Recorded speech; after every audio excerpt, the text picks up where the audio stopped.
Hey guys, so this video I'm showing one of my favorite pass sequences, which is the face crank pass.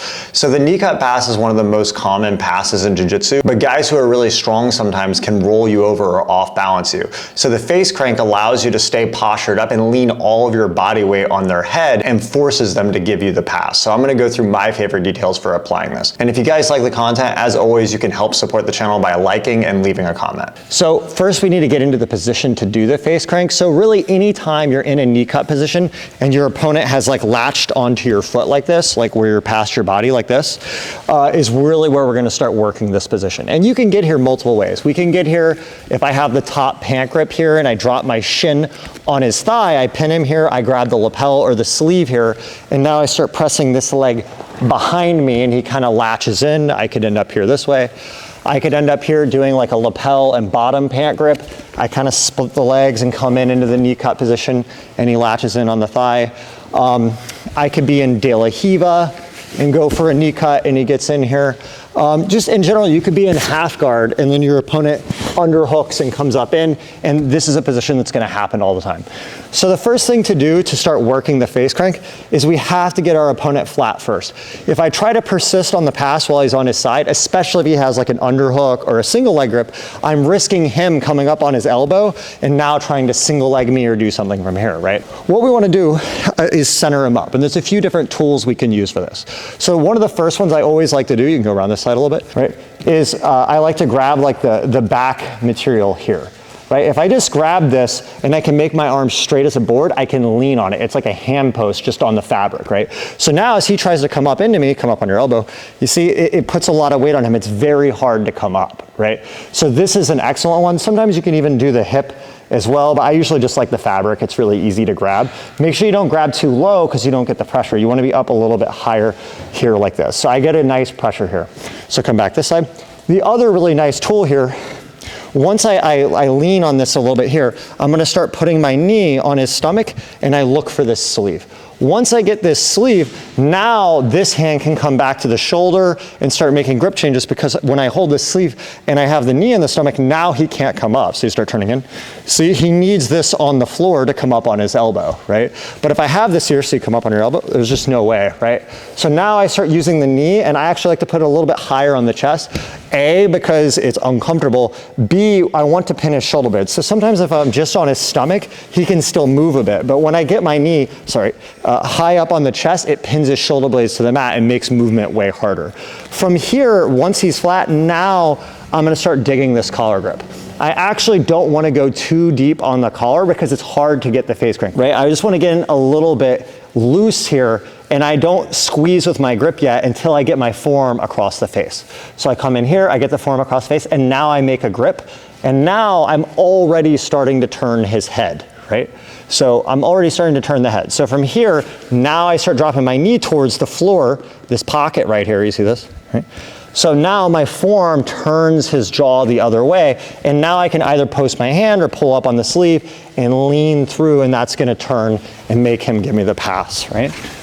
So one more time, somehow we're in here, we get in, he latches on the single leg, right? If he's here first, I might grab this material, push, get the knee, switch to the sleeve and shoulder, center him up, I get this nice collar grip.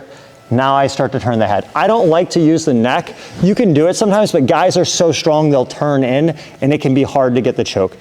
This hand, you have to be careful, because if he has the single leg grip and a lapel with this hand, like to feed it to that hand, if I'm here and I grab the sleeve and he re-grabs my sleeve, right? And now if he bumps me forward, I can't post with this hand and I'm gonna lose my balance, right? So what I want is, once I get him centered and I'm here, often I'll post my hand high and lean my body weight on the face. Often they'll just give you the pass, but sometimes if they have that lapel held here, like this, what they'll do is they won't let go of the lapel, but they open their legs. So just open your legs. Here like this, I'll step through and just come straight to knee on belly and control from here.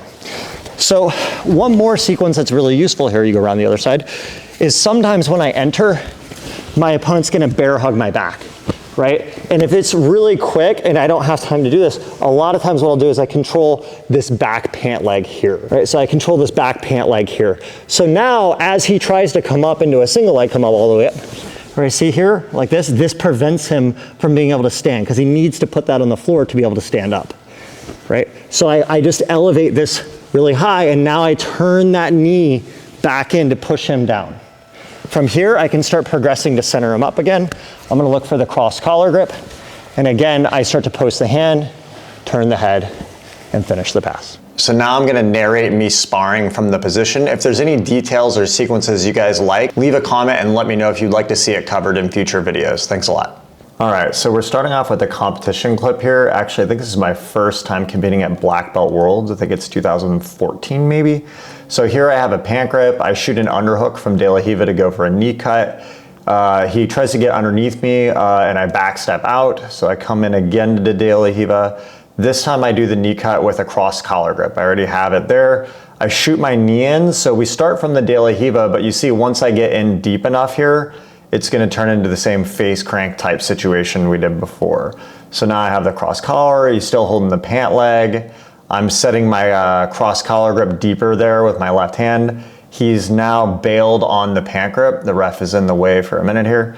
So now he's switched off of the pant grip and has switched his left arm to pushing here, right? So again, you see that position where they kind of like lock onto your ankle here. You can get here so many different ways, but anytime you get here, the cross collar starts to become effective. So I held the sleeve there to drive through, passed, he immediately turtled. I think I come up on top here and start progressing towards the back. Yep, and then I come through here, get the choke, and right there. Now the next clip here is me training after a seminar. I start off with a deep lace De La Riva X sweep.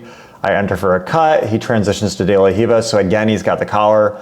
This time I'm getting from De La Riva again. I hit the underhook knee cut. He lets go once I get that underhook, and now I'm in. He tries to transition to deep half here for a second. He's got that bear hug on the back first. I'm trying to pull him down with a sleeve.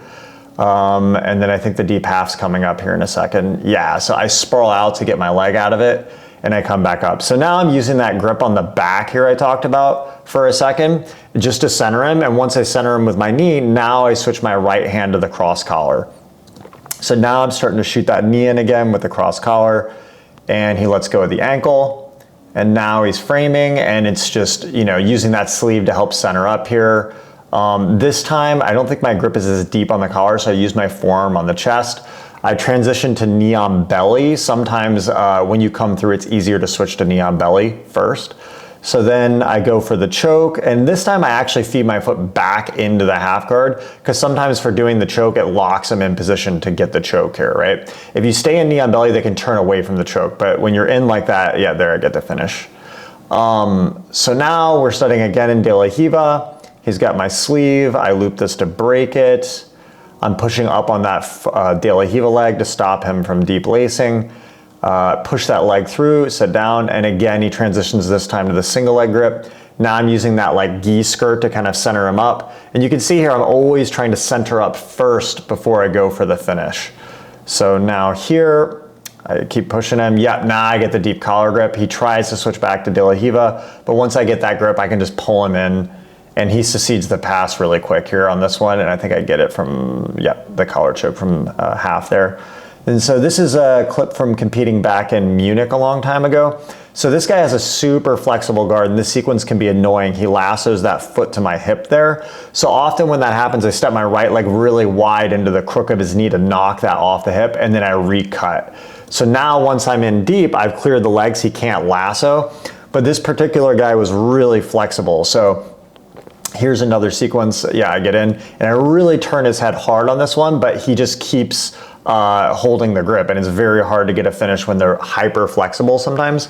So there often I'll threaten a choke, or in this case, I actually end up focusing on breaking his grip on my lapel, because he's got that single leg grip with the lapel. So once I break that grip, he doesn't have anything to hold on to. You can see there, he just let go. He's trying to re-grip now with his left arm, but since there's no grip, now when I get the grip and drive through, he can't hold it. And I come through there, again, right when I pass, he goes to turtle here. I come up around for the back, and I get the choke there.